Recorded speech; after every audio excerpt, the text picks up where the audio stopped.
الحمد لله كفى وسلام على عباده الذين اصطفى اما بعد فاعوذ بالله من الشيطان الرجيم بسم الله الرحمن الرحيم يا ايها الرسل كلوا من الطيبات واعملوا صالحا اني بما تعملون عليم وعن ابي هريره رضي الله عنه قال قال رسول الله صلى الله عليه وسلم الدنيا سجن المؤمن وجنة الكافر وعن جابر رضي الله عنه قال قال رسول الله صلى الله عليه وسلم لا يدخل الجنة لحم نبت من السحت وكل لحم نبت من السحت قالت النار أولى به.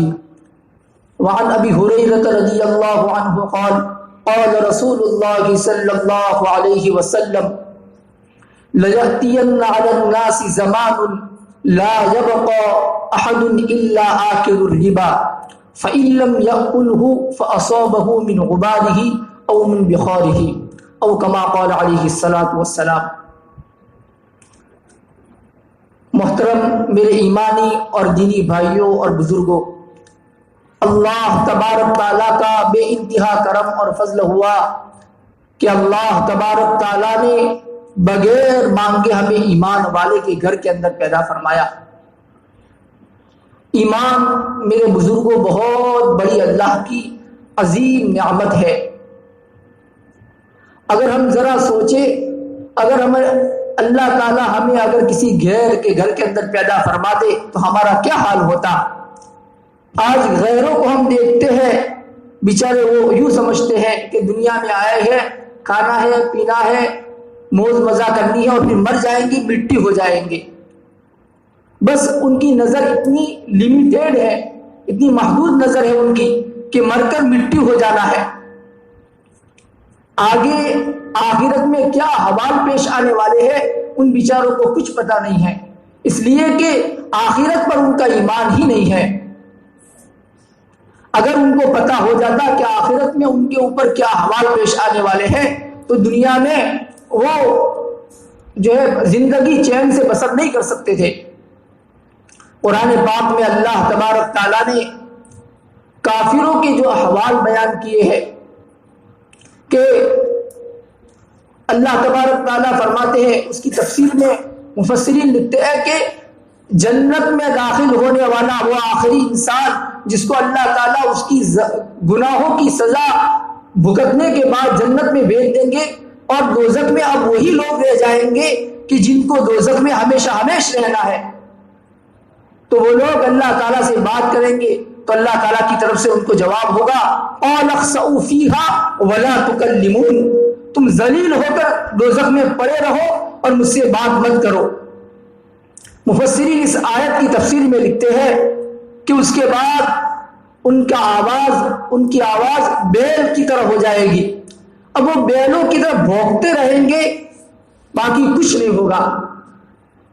تو میرے بزرگوں، کہنے کا خلاصہ کہ اللہ تبارک تعالیٰ نے ہمیں جو ایمان دیا ہے اس کی ہمیں ہر وقت قدر کرنی چاہیے، اللہ تعالیٰ کا شکر ادا کرنا چاہیے. کبھی موقع ملے تو دو رکعت صلاۃ الشکر بھی اس بات پر پڑھنی چاہیے کہ باری تعالیٰ ایمان والے کے گھر کے اندر اور مسلمان کے گھر کے اندر تو نے مجھے پیدا فرمایا. لیکن میرے بزرگوں، خالی ایمان والے کے گھر کے اندر پیدا ہو جانا اتنی بات کافی نہیں ہے، بلکہ ایمان والے کے گھر کے اندر پیدا ہونے کے بعد اللہ تبارک تعالیٰ نے مجھ پر اور آپ سب پر ایک بہت بڑی ذمہ داری رکھی ہے. اب ہم مسلمان ہو گئے تو اس دنیا کے اندر ہماری مرضی نہیں چلے گی. اسی کو اللہ کے رسول صلی اللہ علیہ وسلم نے ایک حدیث کے اندر فرمایا، جس کو میں نے پڑھا. اللہ کے رسول صلی اللہ علیہ وسلم فرماتے ہیں الدنیا سجن المؤمن و جنت الکافر، دنیا مومن کے لیے قید خانہ ہے اور کافر کے لیے جنت ہے. اس حدیث کا کیا مطلب؟ تو محدثین اس حدیث کا مطلب یہ بیان کرتے ہیں کہ جس طریقے اندر قید خانے کے اندر اور جیل کے اندر اگر آدمی اپنے کسی کرتوت کی وجہ سے اپنے کسی گناہ کی وجہ سے، اپنے کسی جرم کی وجہ سے چلا جاتا ہے تو جیل میں آدمی کی مرضی نہیں چلتی ہے. وہاں جیل سنبھالنے والا جیلر جو ہوتا ہے وہ جہاں پر آدمی کو رکھے گا، جو چیز کھلائے گا، جہاں اس کو سلائے گا، وہ ساری یہ جیل میں جانے والا مجرم اس کے تابع ہوتا ہے. تو اس حدیث کا مطلب محدثین یہ بیان کرتے ہیں کہ دنیا مسلمان کے لیے قید خانہ ہے. اس کا مطلب یہ ہے کہ دنیا کے اندر مسلمان آزاد نہیں ہے کہ جو چاہے دیکھ لیا، جو چاہے کھا لیا، جو چاہے کما لیا، جو چاہے بول لیا. ایسا نہیں ہے، بلکہ ہر چیز کے اندر مسلمان اور ایمان والا اللہ اور اللہ کے رسول صلی اللہ علیہ وسلم کے حکم کے تابع ہے. اس حدیث کا مطلب ہے. لہذا دنیا کے ہر شعبے کے اندر، دنیا کی ہر کام کاج کے اندر ہم اللہ کے حکم کے تابع ہیں، ہماری مرضی نہیں چلے گی. اب یہی چند دن کی دنیا کے اندر ہم اللہ تبارک تعالیٰ کے حکم کے تابع بن کر اگر رہیں گے تو آخرت میں جنت اور جنت کی جو لازوال نعمتوں کا اللہ تبارک تعالیٰ نے جو وعدہ کیا ہے ہمیں اس پر ملے گا. من جملہ ذمہ داریوں میں سے میرے بزرگوں بہت بڑی ایک ذمہ داری کمانے کی ذمہ داری ہے کہ کمانے کے اندر ہم آزاد نہیں ہیں کہ جو چاہا ہم نے کما لیا، چاہے وہ حرام طریقے پر آ رہا ہے کہ حلال طریقے پر آ رہا ہے، اس کا خیال نہیں رکھا تو میرے بزرگوں اس کی وجہ سے دنیا میں بھی ہماری زندگی جو ہے اجیرن ہو جائے گی، پریشان ہو جائیں گے، اور آخرت میں بھیانک اس کی وعیدیں اور عذابات جو ہے وہ ہمیں بھگتنے پڑیں گے. اس لیے میرے بزرگوں ہم کمانے کے اندر بھی آزاد نہیں ہیں بلکہ اللہ اور اللہ کے رسول کے حکم کے تابع ہے. ہمیں بہت کمانے کے اندر کڑی نظر کے ساتھ ہمیں نظر رکھنی پڑے گی کہ کہیں ایسا نہ ہو کہ میری آمدنی کے اندر، میری انکم کے اندر حرام کا لقمہ آ جاوے. اسے بڑی کڑی نظر رکھنی پڑے گی. اور میرے بزرگوں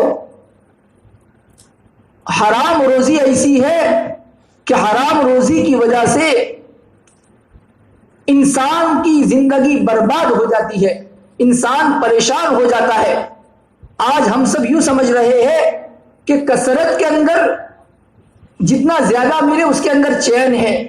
میرے بزرگوں ایسی بات نہیں ہے. دنیا میں بہت بڑے مالدار، کروڑ پتی، ابجو پتی، بہت سارے ایسے بھی لوگ ہیں رات کو ان کو نیند نہیں آتی ہے. ان کے دل کے اندر جو چین تھا وہ چین اللہ تعالیٰ نے چھین لیا. کیوں؟ اس لیے کہ انہوں نے اپنے کمائی کے اندر، کمانے کے جو ذرائع ہے اس کے اندر اللہ اور اللہ کے رسول کے حکم کا لحاظ نہیں رکھا تو اللہ تبارک تعالیٰ نے ان کے دلوں کا چین چھین لیا. تو چین جو ملتا ہے میرے بزرگوں وہ اللہ تبارک تعالیٰ کی طرف سے ملتا ہے. آدمی غریب سے غریب آدمی ہے، صبح میں کماتا ہے اور شام کو پیٹ بھرتا ہے، بس اتنا ہی کماتا ہے، لیکن اس اللہ کے حکم کی تابعداری کے ساتھ زندگی گزارتا ہے تو اللہ تبارک تعالیٰ اس کے دل کے اندر چین اور سکون دے دیتے ہیں. ایسا چین اور سکون جو بادشاہ کو بھی میسر نہیں ہوتا ہے، ایسا چین اور سکون دے دیتے ہیں. اس لیے میرے بزرگوں ہمیں ہماری آمدنی کہاں سے آ رہی ہے اس کے اندر کڑی نظر رکھنے کی ضرورت ہے. اور دیکھو ہر آدمی جو کماتا ہے وہ اپنی اولاد کے لیے کماتا ہے. ہر ایک کا منشا یہ ہوتا ہے کہ میں دنیا کے اندر کچھ کر جاؤں تاکہ میرے دنیا سے چلے جانے کے بعد میری اولاد سکھی رہے، کسی کے سامنے اس کو ہاتھ پھیلانے کی ضرورت نہ پڑے. لیکن میرے بزرگوں یہ بات اپنے ذہن میں بٹھا دیجئے کہ اگر ہم نے حرام طریقے پر اپنی اولاد کو حرام کا لقمہ کھلایا، خیال نہیں رکھا کہ یہ لقمہ کس کا میں کھلا رہا ہوں، حلال کا کھلا رہا ہوں یا حرام کا کھلا رہا ہوں، کہ اولاد دنیا میں پریشان ہو جائے گی. اور آدمی دنیا سے چلا جاتا ہے تو حدیث پاک میں آتا ہے کہ دنیا سے آدمی چلا جاتا ہے تو اس کے اعمال کا، اس کے اچھے اعمال جو دنیا سے اس کے نام اعمال میں جمع ہوتے تھے وہ اعمال کا دفتر بند ہو جاتا ہے. لیکن 3 چیزیں بتلائی کہ آدمی قبر میں چلا جاتا ہے تو بھی 3 چیزوں کا ثواب اور 3 چیزوں کا اجر جاری رہتا ہے. اس میں صدقۃ جاریہ، پہلی چیز بتلائی صدقہ جاریہ، کسی مسجد کے اندر، کسی مدرسے کے اندر یا کسی بھی رفائی کام کے اندر کہ جو مسلمانوں اور عام لوگوں کے کام آنے والی چیز کے اندر آدمی میں پیسے دیے تو جب تک کہ وہ مسجد مدرسہ وغیرہ جاری رہے گا آدمی کو اس کا ثواب پہنچتا رہے گا۔ دوسری چیز بتلائی علم نافع، اور تیسری چیز بتلائی ولد صالح، نیک اولاد۔ آدمی نیک اولاد چھوڑے گا تو یہ نیک اولاد اپنے والد کے اور اپنے والدین کے دنیا سے چلے جانے کے بعد جو بھی کار خیر کرے گی سارا ثواب اس کو تو ملے گا ہی، لیکن اس کی والدین کے کھاتے میں بھی جائے گا۔ لیکن اللہ نہ کرے میرے بزرگوں، اس کے برخلاف اگر ہم نے اولاد کی تربیت میں حرام کا لقمہ اگر ان کو کھلایا ہے تو اس اولاد کو ہمارے چلے جانے کے بعد ایک مرتبہ سبحان اللہ کہنے کی بھی توفیق نہیں ہوگی، اس لیے کہ حرام لقمے کے اندر یہ صلاحیت ہی نہیں ہے کہ وہ اللہ کے نیک اعمال کی طرف اس کو کھڑا کرے۔ اس لیے میرے بزرگوں، اگر ہم یہ چاہتے ہیں کہ ہم قبر میں چلے جانے کے بعد ہماری اولاد ہماری ایصال ثواب کرے، ہماری مغفرت کی دعا کرے، تو اس کے لیے بھی ہمیں اس کا اہتمام کرنا پڑے گا کہ ہم اس اولاد کی تربیت میں حرام کے لقمے سے پرہیز کرے اور اس کو حلال کا لقمہ کھلاوے۔ ارے حلال کے لقمے کی کیا حلال کے لقمے کا کیا اثر ہوتا ہے، اس کا قصہ میں آپ کو سناؤں کہ ہمارے امام صاحب امام ابو حنیفہ رحمۃ اللہ علیہ کہ جن کے نکالے ہوئے مسائل پر ہم عمل کرتے ہیں، امام صاحب کا احتیاط کیسا تھا؟ امام صاحب کا احتیاط ایسا تھا کہ امام صاحب عراق کے اندر ایک شہر ہے کوفہ کے رہنے والے تھے، تو کوفہ کے اندر ایک مرتبہ کسی آدمی کی بکری چوری ہو گئی، تو امام صاحب نے بکریوں کے ماہرین، جانوروں کے ماہرین سے پوچھا کہ بکری جو جانور ہے وہ زیادہ سے زیادہ کتنے دنوں تک زندہ رہ سکتی ہے، کتنے سالوں تک زندہ رہ سکتی ہے؟ تو ماہرین نے بتایا کہ بکری زیادہ سے زیادہ 7 سال تک زندہ رہ سکتی ہے۔ تو امام ابو حنیفہ رحمۃ اللہ علیہ نے 7 سال تک بکری کا گوشت نہیں خریدا، محض اتنے احتمال پر، اتنے شبہ پر کہ کہیں ایسا نہ ہو کہ میں قصاب کے وہاں بکری کا گوشت لینے کے لیے جاؤں اور وہی چرائی ہوئی بکری اس کے وہاں آ جاوے اور اس چرائی ہوئی بکری کا گوشت میرے پیٹ میں چلا جاوے۔ اس کا اہتمام کیا، اس کا نتیجہ کیا ہوا؟ اس کا نتیجہ یہ ہوا کہ امام صاحب کو اللہ تعالیٰ نے وہ بصیرت عطا فرمائی تھی کہ امام صاحب نے اللہ تعالیٰ کو 100 مرتبہ خواب میں دیکھا تھا۔ کس کو؟ اللہ تعالیٰ کو۔ اللہ کے رسول صلی اللہ علیہ وسلم کو کتنی مرتبہ دیکھا تھا اس کا تو کوئی ٹوٹا ہی نہیں ہے، اللہ تعالیٰ کو براہ راست 100 مرتبہ جو ہے خواب میں دیکھا تھا، اور اللہ تعالیٰ نے ان کو ایسی بصیرت عطا فرمائی تھی کہ امام صاحب کے پاس اگر کوئی آدمی وضو کرتا تھا تو وہ آدمی ابھی کیا گناہ کر کے آیا ہے، اگر وہ منہ دھوتا تھا تو اس کے منہ کا جو پانی نالی میں بہتا تھا، امام صاحب اس پانی کو دیکھ کر پتہ چل جاتا تھا ان کو کہ یہ آدمی اپنی آنکھ سے گناہ کر کے آیا ہے، اپنے ہاتھ سے گناہ کر کے آیا ہے۔ یہ بصیرت کہاں سے ملی میرے بزرگوں؟ حلال روزی کا اہتمام۔ اس لیے ہم اس کا پورا اہتمام کریں، خصوصاً سود سے بچنے کا بڑا اہتمام کریں۔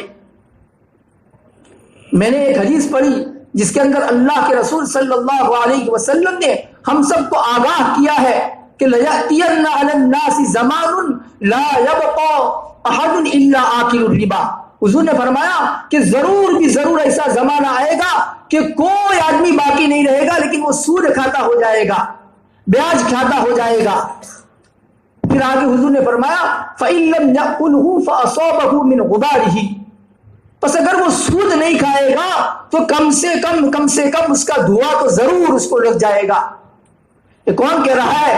اللہ کے رسول صلی اللہ علیہ وسلم نے کہہ رہے ہیں، اور محدثین اس حدیث کی تشریح میں فرماتے ہیں کہ اس حدیث کے اندر اللہ کے رسول صلی اللہ علیہ وسلم نے صرف پیشین گوئی نہیں دی ہے کہ ایسا ہوگا، بلکہ پیشین گوئی دینے کے ساتھ ساتھ ہم سب کو آگاہ کیا ہے کہ اے میری امت کے مسلمانوں، اے میری امت کے لوگوں، تم خبر رکھنا کہ تمہارے گھر میں اور تمہارے پیٹ میں سود کا لقمہ نہ چلا جاوے، سود کا دھواں تک نہ چلا جاوے، خبر رکھنا۔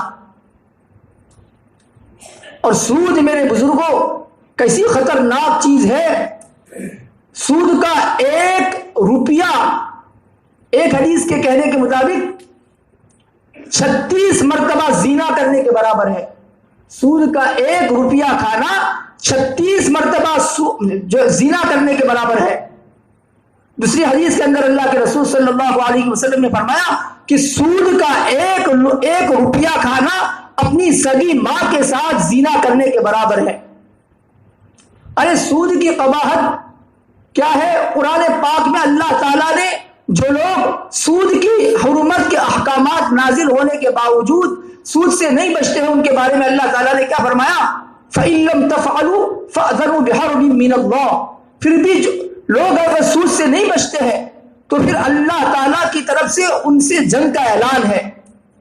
اب میرے بزرگوں ذرا سوچو، اللہ تعالیٰ جس سے جنگ کرنے کے لیے آ جاوے، جسے جنگ کرنے پر اللہ تعالیٰ آ جاوے تو اس آدمی کا کیا بنے گا؟ اس لیے میرے بزرگوں سود سے اپنے آپ کو بچاوے۔ اب سود کس کو کہتے ہیں؟ ہم عام طور پہ یہ سمجھتے ہیں کہ سود اس کو کہتے ہیں کہ آدمی نے کسی ضرورت مند کو ابھی 50,000 روپے کی ضرورت پڑی تو اس کو 50,000 روپے دیے، پھر اس سے وعدہ لے لیا کہ بھئی 6 مہینوں کے بعد تم ادا کرو گے تو مجھے 50 کے بجائے 55,000 روپے، تم 5,000 روپے بڑھا کر 55,000 روپے دوں گے۔ تو یہ تو سود ہے ہی، اور ہم اس کو سود سمجھتے بھی ہیں۔ لیکن سود خالی اتنا نہیں ہے، بلکہ سود کی تعریف میرے اور آپ کے آقا جناب رسول اللہ صلی اللہ علیہ وسلم نے حدیث میں خود کی ہے سود کی تعریف کہ کل قرض جر نفعا فهو ربا، کہ آدمی قرضہ دے کر جو بھی فائدہ اٹھائے گا مقروض سے وہ سارا سود کے اندر داخل ہے۔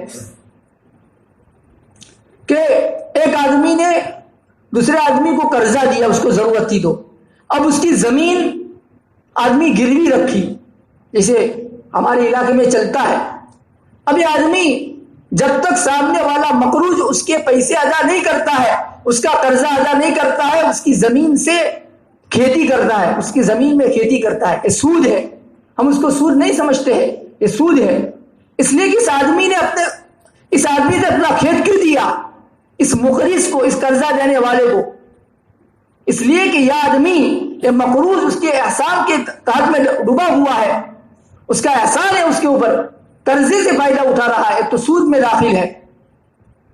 اسی طریقے پر شہروں میں جو ڈپوزٹ کا معاملہ چلتا ہے کہ ایک آدمی اپنی دکان بھاڑے پر دیتا ہے، کرائے پر دیتا ہے، اور دکاندار کرایہ دار سے ڈپوزٹ لیتا ہے 2 لاکھ روپے، 5 لاکھ روپے۔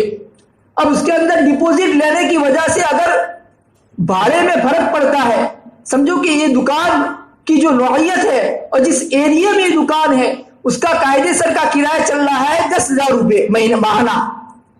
اب یہ آدمی کہہ رہا ہے کہ مجھے 2 لاکھ روپے ڈپوزٹ دو اور 5,000 روپے تو تمہارے پاس سے میں کرایہ لوں گا، تو حالانکہ قاعدے سر اس کا کرایہ چل رہا ہے 10,000 روپے۔ تو یہ آدمی ہر مہینے اپنے 5,000 کا جو فائدہ کر رہا ہے وہ کس بل بوتے پر کر رہا ہے؟ اب اس نے ڈپوزٹ کے نام پر جو قرضہ دیا ہے اس کی وجہ سے وہ فائدہ کر رہا ہے، تو یہ سود میں داخل ہے۔ یہ کرایہ دار ہر مہینے سود کھا رہا ہے 5,000 روپے کا۔ تو اسی طریقے پر ایک قاعدہ بتلا دیا اللہ کے رسول صلی اللہ علیہ وسلم نے کہ آدمی اپنا قرضہ دے کر مقروض سے جو بھی فائدہ اٹھائے گا وہ سارا سود میں داخل ہے۔ ابھی میں نے ہمارے امام صاحب امام ابو حنیفہ رحمۃ اللہ علیہ کا قصہ بنایا، جو امام صاحب کے بارے میں ان کے احوال میں لکھا ہے کہ امام صاحب کتنا اہتمام کرتے تھے سود سے بچنے کا، ہم سب کے لیے عبرت کا واقعہ ہے۔ ایک مرتبہ امام صاحب کے حالات میں لکھا ہے کہ ایک مرتبہ امام صاحب کھری گرمی کے اندر ایک مکان ہے اور اس مکان کا سایہ چھوڑ کر امام صاحب دھوپ کے اندر کھڑے ہیں۔ تو ظاہر ہے کہ کوئی بھی عقل مند آدمی سوچے گا کہ آدمی پتہ نہیں پاگل ہے کیا، یہ مکان کا سایہ ہے اس کو چھوڑ کر جو ہے دھوپ میں کھڑا ہے۔ تو کسی سائل نے, کسی پوچھنے والے نے امام صاحب سے پوچھ لیا کہ امام صاحب یہ مکان کا سایہ ہے اور اتنی کھری دھوپ پڑ رہی ہے, پھر بھی آپ مکان کا سایہ چھوڑ کر دھوپ میں کھڑے ہیں.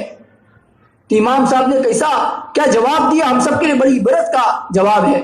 امام صاحب نے کیا کہا میرے بزرگوں؟ امام صاحب نے کہا کہ مکان کا مالک میرا مقروض ہے, میں نے اس کو قرضہ دیا ہوا ہے, تو کہیں ایسا نہ ہو کہ اس کے مکان کے سائے سے فائدہ اٹھانا سود میں داخل ہو جائے. حالانکہ میرے بزرگوں یقینی طور پر سود نہیں ہے. ارے وہ تو مکان کے سائے میں امام صاحب بیٹھتے کہ نہ بیٹھتے, دونوں صورتوں میں وہ تو مکان کا سایہ رہنے والا تھا, اور سایہ حاصل کرنے کی وجہ سے مکان کو کوئی نقصان پہنچنے والا نہیں تھا.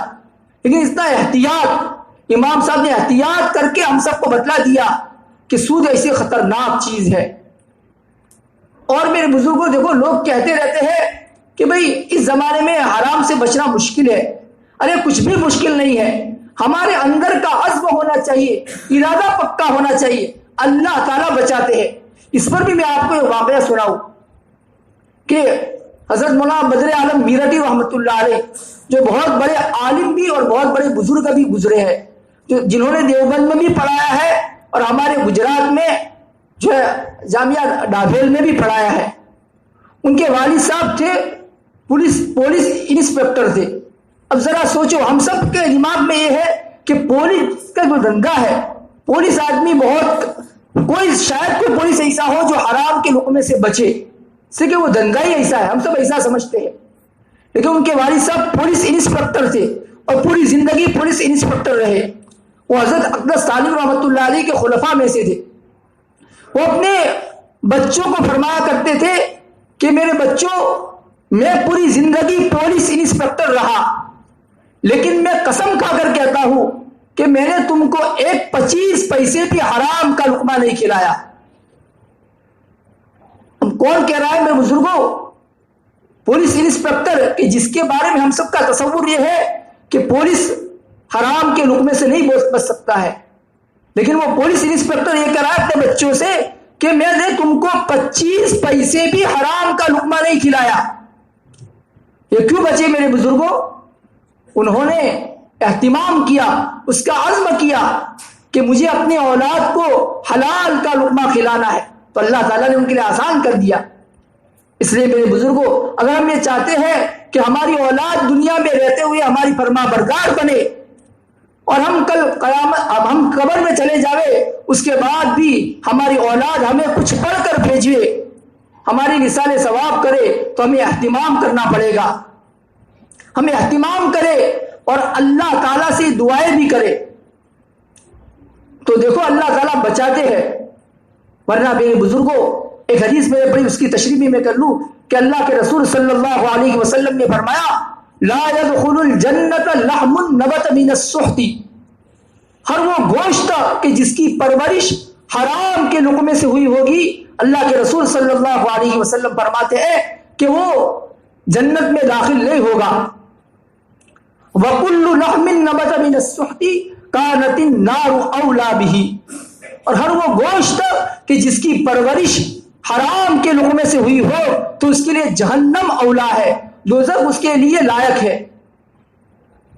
اس لیے میرے بزرگوں, ہم جو ہے اس مجلس کے اندر پکا ارادہ کر لے کہ آئندہ باری تعالیٰ ہم حلال کا لقمہ جو ہے خود بھی کھائیں گے اور اپنی اولاد کو, اپنی ماتحتوں کو بھی کھلائیں گے. اور اس کے لیے جتنی بھی مشقت اٹھانی پڑے گی ہم مشقت اٹھائیں گے, تاکہ ہم قبر میں چلے جائیں تو ہماری اولاد کی طرف سے ہمیں کچھ ملے, دنیا کے اندر ہمیں چین اور سکون ملے, جس چین اور سکون کی تلاش میں ہم ہر وقت رہتے ہیں, لیکن ہمارا دل بے چین رہتا ہے. تو اس کے بڑا سبب, اس کے بہت سارے اسباب ہو سکتے ہیں, لیکن اس کا بڑا سبب میرے بزرگوں یہی ہے کہ ہم نے اپنی آمدنی کا جو ذرائع ہے اس کے اندر حلال کے لقمے کا اہتمام نہیں کیا. تو اللہ تبارک تعالیٰ ہمیں حلال لقمہ کمانے کی توفیق عطا فرماوے اور اپنی اولاد کو, اپنی بیوی بچوں کو حلال کا لقمہ کھلانے کی توفیق عطا فرماوے.